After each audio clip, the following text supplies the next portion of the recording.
Hello friends, how doing today. आज मैं आपके लिए फिर से एक बिल्कुल यूनिक और डिफरेंट कंटेंट लाया हूँ। एक्चुअली ये कंटेंट गर्मी से रिलेटेड है। फिलहाल मेरा ये कंटेंट कूलर से रिलेटेड है और नेक्स्ट कंटेंट एसी मतलब एयर कंडीशन के बारे में लाऊंगा। तो अभी मैं आपको बताता हूँ कि कूलर की घास बदलते समय किन किन बातों का ध्यान रखें कि आपका कूलर आपको एसी जैसी ठंडी हवा दे। जी हाँ, मैं मजाक नहीं कर रहा हूँ। पूरा वीडियो आप ध्यान से देखें और जो जो मैंने बताया उसको ध्यान से फॉलो करें। तो आपका कूलर चाहे नया हो चाहे पुराना हो, ठंडी हवा जरूर देगा। लेकिन कुछ बातें हैं उनको आपको ध्यान रखना पड़ेगा। जैसे कि कभी कभी कुछ लोगों के कूलर में घास नहीं होती है फिर भी वो यूज करते हैं, जिससे पानी का फ्लो कूलर की बॉडी में चलता है। इससे करंट आने की संभावना होती है, तो उनसे बच्चों को दूर रखें और कूलर की घास को टाइम टाइम पर बदलते रहें। तो चलिए फिर स्टार्ट करते हैं आज का कंटेंट। फ्रेंड्स, जैसा कि आप जानते हैं कि गर्मियां शुरू हो गई हैं और इससे बचने के लिए लोग या तो अपने घरों में एसी लगवा रहे हैं या फिर कूलर, क्योंकि पंखे में गुजारा होना बहुत मुश्किल है। अब कूलर हो या फिर एसी, मेंटेनेंस की जरूरत हर साल पड़ती है। अब अगर कूलर की बात करें तो इस समय मार्केट में दो तरह के कूलर मिलते हैं। एक को आप इंडोर यूज करते हैं और दूसरा आउटडोर, जिसे हम अपने कमरे की विंडो मतलब खिड़की पर लगाते हैं। इंडोर कूलर में हनी कॉम्ब की जाली लगाई जाती है, जो आमतौर पर कागज की लुगदी में सिंथेटिक केमिकल मिलाकर तैयार की जाती है। और सबसे इंटरेस्टिंग बात यह है कि इन जालियों को हर साल बदलने की जरूरत नहीं होती। ये 2 से 3 साल तक आसानी से चलते हैं। अब हम बात करते हैं आउटडोर कूलर की।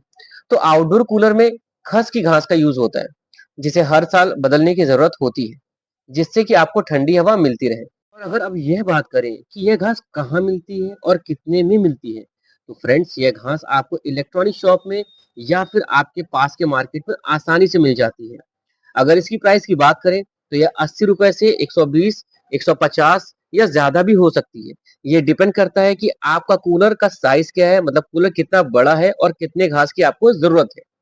तो चलिए फिर बात करते हैं कि घास को बदलते समय किन किन बातों को ध्यान में रखना चाहिए।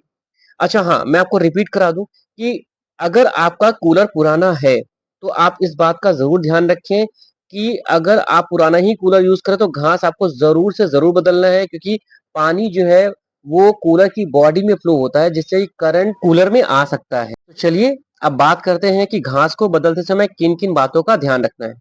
तो नंबर 1 है कि कूलर की घास अगर आप खुद बदल रहे हैं तो ध्यान रखें कि यह बॉडी को पूरा कवर करे, क्योंकि अगर घास बॉडी को पूरा कवर नहीं करेगा तो वाटर घास में सही से फ्लो नहीं होगा, जिसकी वजह से पूरा घास नहीं भीगेगा और आपको ठंडी हवा नहीं मिलेगी।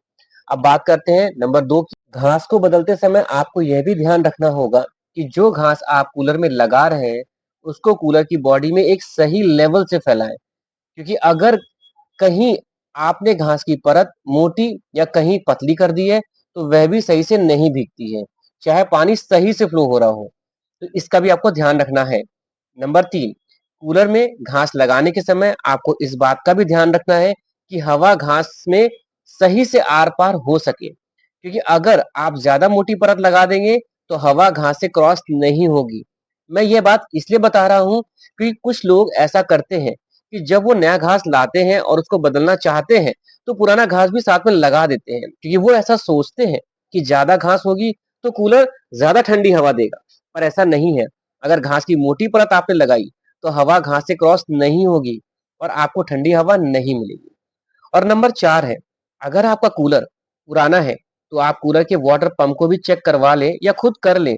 मैं बात कर रहा हूँ वाटर फ्लो चेक कर लें, जिससे कि आपका जो घास है वो हर तरफ से सही क्वांटिटी में फ्लो हो सके।